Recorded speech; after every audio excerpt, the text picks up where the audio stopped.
할렐루야. 오늘도 하나님께 나와 찬양 흥배 예배로서 하나님께 영광 돌리는 사랑하는 손님들 한 분 한 분 머리 위에 하나님의 한량없는 은혜와 축복이 가득하기를 주님의 이름으로 축원드립니다. 자, 우리는 지금 누가복음 말씀을 나누고 있습니다. 자, 오늘은요. 예수님이 오시기 전 약 4개월 전, 4개월 전, 그렇죠? 4개월 전에 먼저 예수님의 길을 예배하기 위해서 온 인물이 있었습니다. 그가 바로 세례 요한입니다. 세례 요한. 그래서 오늘은 세례 요한에 대해서 좀 말씀을 나누기를 원하는데 오늘 본문에 보니까 57절 엘리사벳은요 세례 요한의 어머니입니다. 엘리사벳이 해산할 기한이 차서 아들을 낳으니라고요. 이제 만삭이 된 아들을 이렇게 출산했다라는 거죠. 그리고 8일 만에 제가 새벽에도 말씀드렸지만은 8일 만에라는 것은 8일이라는 기간 안에 아무 때나가 아니라 8일이 딱 경과하고 8일 왜냐하면은 갓 태어난 아기는免疫이 없잖아요.免疫이 없기 때문에 바깥과 이렇게 접촉하면은免疫이 없기 때문에 전염당할 수 있기 때문에 8일 동안은 집에 엄마의 품에서 이렇게 지내다가 8일이 되면 이제 할례를 받습니다.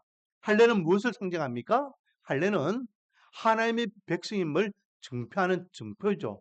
나는 너희 하나님 되고 너는 내 백성이 되리라 라고 하며 증표를 하나님께 주신 것이 할례입니다. 그러므로 이스라엘 백성들은 난지 8일 만에 다 할례를 받아야 돼요. 그리고 그 할례는 평생 두고두고 이렇게 그 증표를 보면서 내 정체성을 깨닫는 거죠. 나는 하나님의 사람이다. 나는 하나님의 백성이다. 그러므로 하나님의 백성답게 살라고 주신 증표라는 것입니다. 요한도 이스라엘 사람이었기 때문에 8일 만에 할례를 받으러 이제 성전에 올라갑니다. 그리고 할례를 받고 난 다음 이제 요한을 아이가 태어났으니까 이름을 불러야 되잖아요. 그래서 이제 이름을 짓는 일이 오늘 본문에 기록되어 있습니다. 여러분들 그 이름에 관계되는 에피소드가 있습니까? 저는요, 음, 개인적으로 그 이름이 하명욱이거든요. 그래서 뒤에 욱자가 있다고 어떤 장로님은요, 저를 계속해서 놀릴 때가 있어요. 목사님은 욱하는 성질이 있어요. 이름이 욱자가 있으니까 맨날 욱합니다. 막 이런 식으로 이야기해요. 얼마나 듣기 안 좋은지. 그런데 또 이렇게 옥이라는 이름이 또 어떻게 때는요. 또 이렇게 옥이라는 이름으로 이렇게 잘못 표기될 때가 있습니다. 이번 주에도 제가 이제 어 불경이라고 이제 부산, 울산 어 경남에 있는 목사님들이 모여 가지고 세미나가 있었는데 거기 가니까 여지없이 제 이름이 하명옥으로 돼 있는 거예요, 또. 어. 그한 번씩은 제 이름이 하명옥으로 이렇게 둔갑될 때가 있습니다. 여러분들 뭐 이름에 관계되는 어떤 그런 에피소드가 없습니까? 우리 은빈이 같은 경우에는 또 그런 일들이 있었어요. 우리 은빈이는 하은빈이잖아요. 초등학교 때는 그런 이야기를 안 했는데 중학교 올라가니까 그런 이야기를 해요. 중학교 올라가니까 이제 역사 공부를 하다 보면은 이제 어떤 이야기가 나오냐면 안중근 의사에 대한 이야기가 나와. 안중근 의사가 일본 총독을 이제 암살하는 장면이 나오잖아요. 어디에서 암살합니까? 중국 하얼빈에서 암살하잖아요. 그러니까 하얼빈, 하은빈 중간에 글자가 은자하고 을자가 비슷하잖아요. 그러니까 애들이 우리 은빈이를 아빠 내 별명이 하얼빈이다 하얼빈 하면서 막 놀린다라고 이야기해요. 그 중학교 때도 그 이야기 하더만 고등학교도 그 이야기를 하는 거예요. 그래서 이번에 안중근 의사에 대한 영화가 나왔거든요. 그 영화 제목이 하얼빈인데 야들이 마침 이제 헌혈하고 와가지고 이렇게 영화 티켓을 4장 받아왔길래 하얼빈 영화 야, 네 이름 그 별명 갖고 있는 영화다. 보러 가자 해가지고 그거 보고 왔는데 하얼빈. 뭐 요즘 애들은 이름 갖고 놀리는 애들 있죠. 뭐 백씨 아이들은 뭐 백김치, 뭐 오씨 아이들은 오징어, 뭐 그런 식으로. 저 같은 경우에는 이제 하시니까 하마 뭐 이런 별명들을 많이 가졌습니다. 이름. 요즘 좀 그 인기 있는 드라마 중에 옥시 부인전이라는 드라마가 있어요. 거기 주인공 이름이 뭔지 아십니까, 여러분?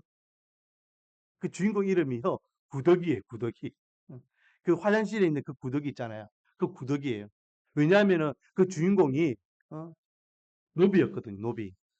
옛날에는 그랬잖아요. 옛날에는 노비들은 사람 취급을 안 했습니다. 그래서 하찮게 이름을 지었어요. 심지어는 오래 살아라고 이름을 잘 지으면은 빨리 죽는다고 해서 또 이름을 하찮게 개똥아, 뭐 말수가, 뭐 이런 식으로 막. 그런데 여러분, 어느 부모가 평생 불려줘야 되는 자식의 이름을 함부로 짓겠습니까? 그래서 요즘은 이름을 정말로 이쁜 이름들을 많이 짓는 것 같아요. 그리고 또 한자 이름이 아니라 한글 이름. 더 나아가서는 이 이름이 한국 사람들도 친숙하고 외국 사람들도 부르기 쉬운 그런 의미의 이름들, 이런 이름들을 참 많이 짓는 것 같습니다. 자, 오늘 세례 요한이 이름을 짓는 장면인데요. 세례 요한이 이름 짓는 장면 좀 독특합니다. 음, 우리나라도 이름을 이제 대대로 내려올 때에는 학력을 따지잖아요. 그렇죠? 서열을 쭉 따집니다. 그래서 그 이름만 봐도 몇 대 손이구나. 어? 생판 몰라도 같은 성씨만 보면은 나하고 족보가 어떻게 되는지를 알았는데 요즘은 그렇지 못해요. 왜? 학력을 따지지 않기 때문에. 이스라엘도 우리나라 풍수가 비슷했습니다. 그 집안 내려오는 이름들이 있더라라는 거죠. 요한이 내려오는 그 집안의 이름에는 요한이라는 이름이 없었어요. 그런데 하나님께서 이 요한을 잉태하시면서 이름을 이미 지어주셨죠. 앞으로 아들 낳을 것이니 그 아들 이름을 요한이라 하라라고 명명해 주셨습니다. 그러니 이제 아들을 이제 할례하고 난 다음에 이름을 지어야 되는데 지금 그의 아버지 사가랴는 하나님께 벌 받아가지고 말을 못하고 있고 그의 엄마가 엘리사벳이 어, 어른들이 야 이제 이 아이 이름을 사가랴라 하자라고 자기 아버지 이름을 그러니까 사가랴 1세 사가랴 2세 이래 되겠죠. 음? 또는 주니어 사가랴 뭐 이렇게 되겠죠. 그러니까 아닙니다 아닙니다 이 아이 이름은 사가랴라고 하면 안 됩니다. 이 아이는 요한이라고 해야 됩니다. 어른들이 이야기합니다. 야 무슨 소리냐 우리 집안에는 요한이라는 이름을 가진 적이 없다. 이 며느리가 정신없이 이상한 이름을 아들에게 지어주려고 하네? 그렇게 나무라죠. 그러니 빨리 너희 남편 데리고 와라. 너희 남편한테 물어보자. 그리고 말 못하는 사가랴가 이제 석판에 이름을 줬습니다. 뭐라고 줬습니까? 요한이라고 줬습니다. 그러니까 사람들이 기가 차죠. 야, 우리 집안에 이런 이름이 없는데 너희들이 왜 아들 이름을 요한이라고 짓느냐? 요한이라 이름을 지을 수밖에 없는 게 왜 그랬다 했습니까? 하나님께서 지어준 이름이니까 그거를 거부할 수 없는 거예요. 그래서 세례 요한이라고 이름을 짓는 것입니다. 그리고 이름이 딱 이제 명명되고 난 다음에 그의 아버지 이름이 묶여있던 입이 풀려가지고 하나님께 찬양하는 장면이 오늘 전체적인 내용입니다. 자, 그럼 여기에서 여기서 우리 생각해 볼 문제는요. 왜 하나님께서 세례 요한의 이름을 요한이라고 명명하셨을까요? 여러분, 세례 요한의 뜻이 뭔지 한번 생각해 보셨습니까? 오늘 거기에 대해서 나눠보기를 원하는데 하나님께서 요한의 이름을 요한이라 한 이유가 무엇이냐? 자, 첫 번째 우리에게 주시는 교훈은 따라하겠습니다. 하나님은 사랑이시다. 하나님은 사랑이시다라는. 자, 요한의 뜻은요. 따라하겠습니다. 하나님은 사랑이시다. 요한의 뜻이 뭐라고요? 하나님은 사랑이시다라는 뜻이에요. 사랑이라는 의미에 다른 또 단어를 사용할 수도 있죠. 인애, 자비, 긍휼 이렇게 다 사랑이에요.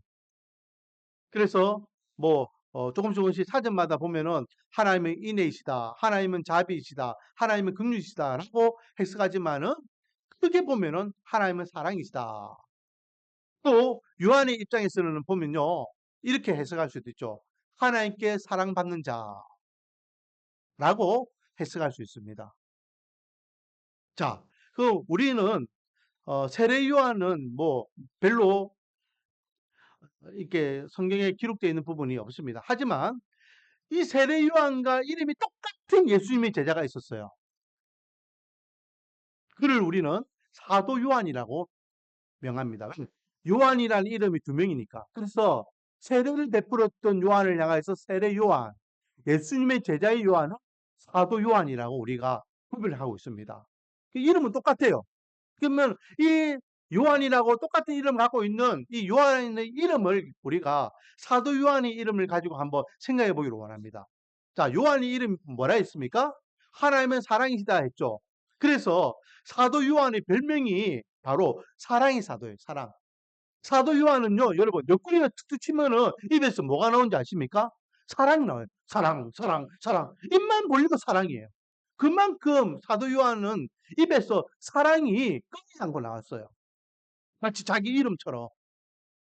그래서 요한복음 같은 경우에도요, 사랑하는 이, 예수님께서 가장 사랑하는 자가 자기였던 것 같이 착각할 만큼 사랑하는 이라고 표현하고 있습니다. 자기를 향하여.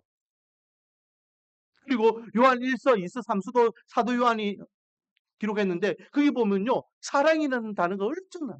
사랑하는 자여, 사랑하는 자여, 사랑하는 자여. 자, 요한 1서 4장 7절 8절 말씀을 보면요, 사랑하는 자들아, 우리가 서로 사랑하자. 사랑은 하나님께 속한 것이니 사랑하는 자마다 하나님으로부터 났어 하나님을 알고, 사랑하지 않는 자는 하나님을 알지 못하나니 이는 하나님은 사랑이심이라. 아멘. 엄청나게 중요한 말씀을 합니다. 사랑하는 자들아, 성도들을 향해서 또 사랑하는 자들아 표현하고 있죠. 그 성도들을 향하여 뭐 하자? 서로 사랑하자. 왜요? 이 사랑은 누구에게 속한 것이기 때문에, 하나님께 속한 것이기 때문에, 사랑하는 자마다 다 하나님께로부터 나서 하나님을 아는 자다. 하나님을 믿는 자는 사랑하는 삶을 사는 것이 당연한 삶이다. 사랑하지 않는 자는 하나님을 알지 못하는 자다. 왜? 하나님은 사랑 자체이시기 때문이다. 라는 말씀이죠. 그렇습니다. 저와 여러분이 믿는 하나님은요, 한마디로 이야기하라 라고 하면 사랑의 하나님이에요. 사랑의 하나님. 왜요? 저와 여러분을 구원하기 위한 그 구원의 근본적인 마음이 사랑이었기 때문에 그렇습니다. 하나님께서 저와 여러분을 사랑하는 마음이 없었다면 우리는 구원받을 수가 없었어요. 긍휼히 여기는 마음, 불쌍히 여기는 마음, 정말로 구원해주고자 하는 마음이 없었더라면 우리는 구원받을 수 없는 거예요. 인애의 마음, 자비의 마음, 긍휼히 여기는 마음이 있었기 때문에 우리가 구원받게 되었음을 믿으시기 바랍니다. 그것이 사랑이에요. 그래서 로마서 5장 8절 말씀에 보면 우리가 아직 죄인 되었을 때에 그리스도께서 우리를 위하여 죽으심으로 하나님께서 우리에 대한 무엇을? 자기의 사랑을 확정하셨느니라. 아멘. 말로만 네 사랑한대 말로만 하는 게 아니에요. 하나님께서 우리를 향해서, 우리 인간들을 향해서 내가 인간들을 사랑한다, 내가 인간을 사랑한다, 내가 너희들을 사랑한다 말로만 하지 않았어요. 가만히 두면은 지옥에 갈 수밖에 없는 이 연약한 인생이 있기 때문에 이 인간들 어떻게 하면 살리지? 이 불쌍한 인간들 어떻게 하면 살리지? 이 못난 인간들 어떻게 하면 살리지? 구제할 방법이 무엇이지? 그리고 이 영혼들을 살리기 위해서 하나님께서 친히 하나님의 사랑을 보여주기 위해서 대신 죽어야 되겠다 각오하셨고, 대신 죽기 위하여 예수님께서, 하나님이신 그 예수님께서 친히 인간의 몸으로 오셔서 우리를 대신해 죽기 위해서 십자가에 위해서 돌아가신 겁니다. 할렐루야. 그래서 십자가는 사랑이에요. 십자가는 하나님의 근본적인 본심이 사랑이라는 본심을 통하여 저와 여러분이 구원받았음을 믿으시기 바랍니다. 그러나 그 사랑은요, 완벽한 사랑이고 변함없는 사랑입니다. 이사야에 보면은 이런 말씀이 있어요. 이사야서 49장 15절 말씀인데요. 여인이 어찌 그 젖먹는 자식을 잊겠으며. 그러니까 자기 자식이, 자기 젖먹이는 그 갓난 아기를 잃어버릴 부모가 어디 있겠습니까? 어? 그 핏덩어리를 보자기 싸고 꽁꽁 싸가지고 그렇게 키우려고 하는 게 부모의 정상적인 마음 아니겠습니까? 그런데 자기 태에서 난 아들을 긍휼히 여기지 않겠느냐. 그들은 혹시 잊을지라, 혹시 실수로 그 아이를 잊어버릴 수 있다는 거예요. 그렇잖아요. 음.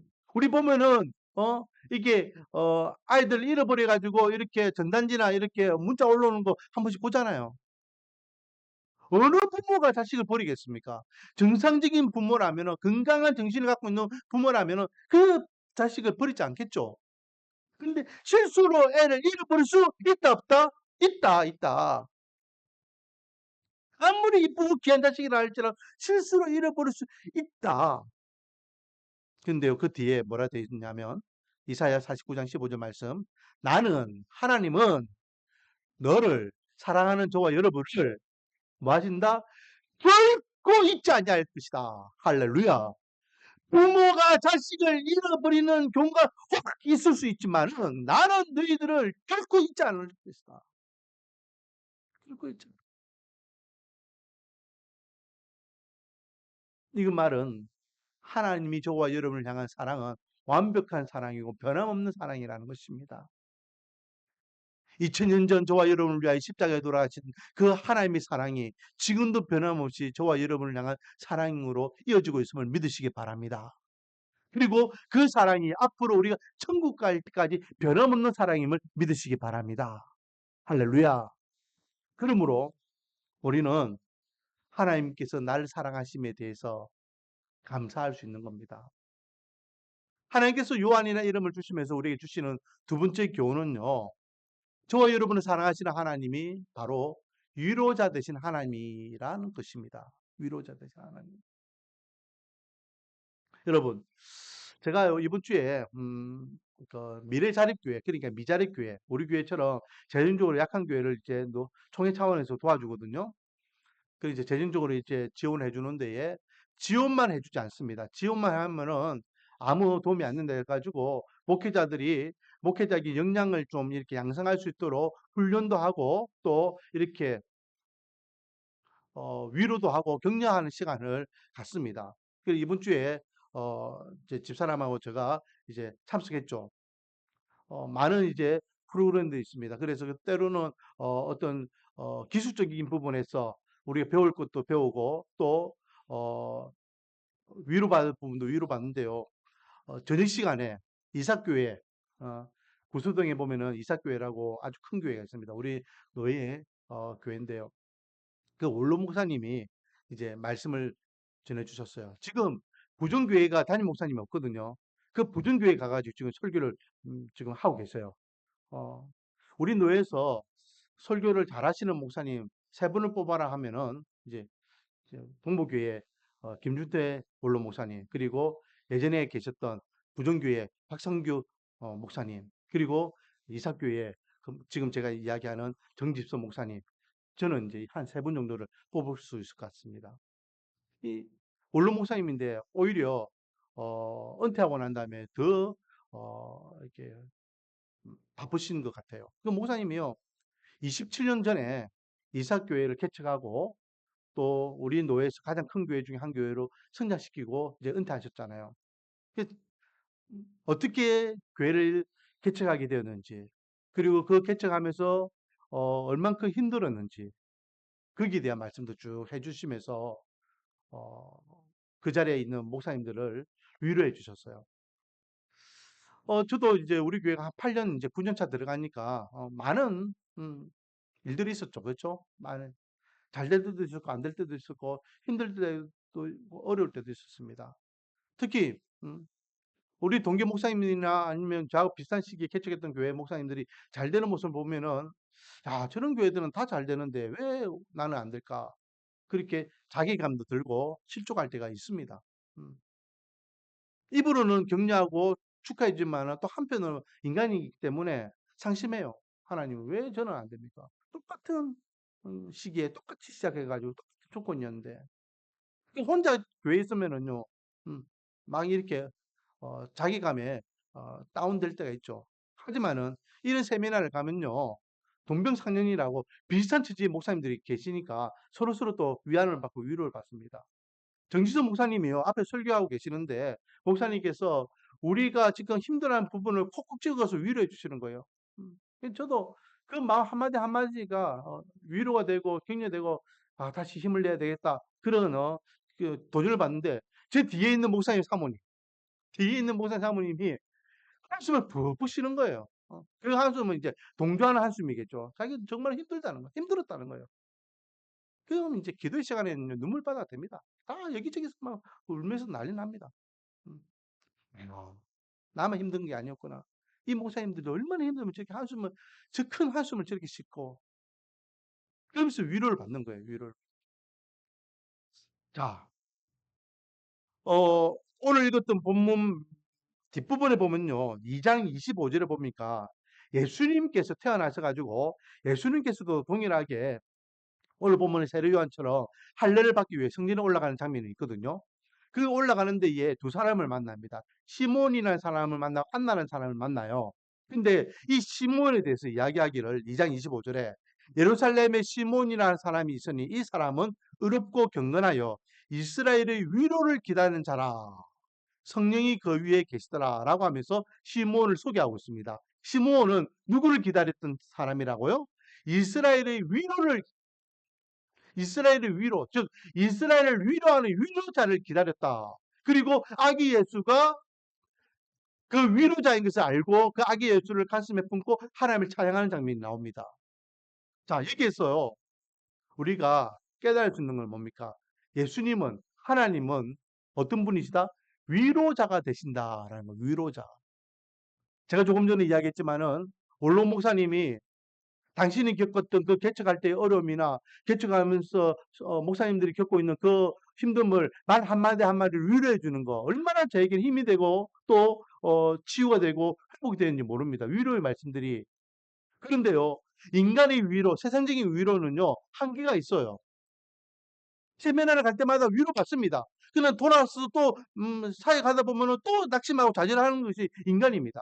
인간의 말 한마디가 평생 영원히 나를 위로해 주지는 못해요. 하지만 완벽한 위로자가 되시고 완벽한 위로를 해줄 수 있는 분이 계시다라는 거죠. 그분이 바로 하나님이 되심을 믿으시기 바랍니다. 저와 여러분을 사랑하는 하나님은 완벽한 위로자가 되십니다. 그래서 하이델베르크 일문일답. 우리는 이제 웨스트민스터 신앙 고백을 우리의 믿음의 근간을 두고 있고 또 하이베르크 또 교리를 우리의 믿음의 근간을 두고 있는데요. 자, 앞에 보면은 제가 하이델베르크 일문일답입니다. 질문과 답이에요. 보이시죠? 자, 일문 한번 읽어보겠습니다. 시작. 살았으나 죽었으나 당신의 유일한 위로는 무엇입니까? 우리가 사나 죽거나 가장 큰 위로는 무엇이냐? 이 질문이에요. 여러분들의 가장 큰 위로는 무엇입니까? 우리 인간들이 갖고 있는 가장 큰 위로는 무엇일까요? 우리가 사나 죽거나 나에게 가장 큰 위로는 무엇일까? 답은 무엇이라고 하고 있습니까? 제가 한번 읽어보겠습니다. 살았으나 죽었으나 나는 나의 것이 아니요. 몸도 영혼도 나의 신실한 구주 예수 그리스도의 것입니다. 그리스도께서는 그의 보혈로 나의 모든 죄값을 완전히 치르시고 나를 마귀의 모든 권세에서 해방하셨습니다. 또한 하늘에 계신 나의 아버지의 뜻이 아니면 머리털 하나도 땅에 떨어지지 않도록 나를 보호하시며 참으로 모든 것이 합력하여 나의 구원을 이루도록 하십니다. 그러므로 그의 성심으로 그분은 나에게 영생을 확신시켜 주시고 이제부터는 마음을 다하여 즐거이 그리고 신속히 그를 위해 살도록 하십니다. 우리에게 가장 큰 위로가 무엇이냐? 이 뭐 말들이 길었지만 한마디로 뭔지 아십니까? 우리가 구원받았기 때문이다. 하나님께서 내 영혼을 구원해 주셨기 때문이다. 그러므로 사나 죽으나 우리는 주를 위하여 사는 것이고 그것이 삶의 가장 큰 위로다라는 겁니다. 여러분, 우리의 위로는요, 바로 저와 여러분이 하나님 앞에 사랑받아 구원받은 자임을 깨닫는 것입니다. 따라하겠습니다. 죽어도 천국이다. 그게 가장 큰 위로잖아요. 세상 사람들은요, 아무리 잘 살아도 부와 명예와 행복과 기쁨을 누리며 살아가도 죽으면 끝이에요. 그들은 죽으면 어딥니까? 지옥이잖아요. 한 번 사는 70인생, 많이 사는 80. 어제 뭐 우리 작은 아버지는 나는 이게 뭐 점괘라 했나 손금이라 했나 125년 동안 산다, 125세까지 산다 하면서 뭐 그런 말씀하시는데 제가 건강하게 오래오래 사세요라고 득담 해드렸지만은 아무리 오래 살아도요 120년이잖아요. 그렇게 120년 살고 끝나면 인생 끝이라니까요. 그런데 문제는 뭡니까? 그 사후에 120년을 살고 끝나고 난 다음에 누구는 영원히 천국에서 영생의 기쁨을 누리겠지만 누구는 지옥에서 영벌을 당한다니까요. 근데 이 땅에서 우리가 어떻게 살았냐도 중요하지만은 이 땅에서 사는 것보다 더 중요한 것이 천국에서 영생의 기쁨을 누리며 사는 것임을 믿으시기 바랍니다. 그러므로 그것이 우리에게 위로가 되는 거예요. 비록 우리가 세상 사람들처럼 녹록지 못하게 잘 살지는 못하고 여유롭게 살지는 못하며 사람들처럼 행복하다라고 이야기할 수 없는 그런 환경이라 할지라도 주님께서 나를 사랑하신다. 주님께서 나를 아신다. 주님께서 나를 구원해 주셨다. 내가 이렇게 죽어도 천국이다. 그것이 진정한 위로가 됨을 믿으시기 바랍니다. 자, 말씀을 정리하겠습니다. 사랑하는 손님 여러분, 저와 여러분은요, 하나님께서 사랑하시는 존재입니다. 하나님께서 저와 여러분을 사랑하시기 때문에 구원해 주셨음을 믿으시기 바랍니다. 그리고 그 구원이 우리가 인생을 살아가는 가장 큰 위로가 됨을 믿으시기 바랍니다. 대중가요가 아니지만은 세상 사람들이 많이 불렸고 불려지고 있는 복음송이 있습니다. 여러분 들어보셨습니까? 당신은 사랑받기 위해 태어난 사람. 당신은 사랑받기 위해 태어난 사람. 당신은 사랑받기 위해 태어난 사람. 당신의 삶 속에 그 사랑받고 있지요. 당신은 사랑받기 위해 태어난 사람. 태초부터 시작된 하나님의 사랑은 우리의 만남을 통해 열매를 맺고 당신의 이 세상에 존재함으로 인해 우리에게 얼마나 큰 기쁨이 되는지 당신은 사랑받기 위해 태어난 사람. 지금도 그 사랑 받고 있지요. 당신은 사랑받기 위해 태어난 사람이에요. 그 사랑이 어떤 사랑입니까? 바로 하나님의 사랑이라는 것이죠. 근데 이 사랑을 모르고 사람들은 당신은 사랑받기 위해 막 이렇게 노래 부르고 뭐 걸그룹에서도 이 노래를 막 이렇게 대중음악처럼 막 불러가지고 대히트를 쳤습니다. 여러분, 이 찬양의 가사가 바로 저와 여러분을 향한 하나님의 사랑의 고백임을 믿으시기 바랍니다. 우리의 삶 속에 하나님께서 나를 얼마큼 사랑하신지를 늘 기억하며 하나님이 나를 사랑하신다. 하나님이 나를 위하여 대신 죽으심으로 나를 구원해 주셨다. 이것이 내가 삶을 살아가는 참 위로가 된다.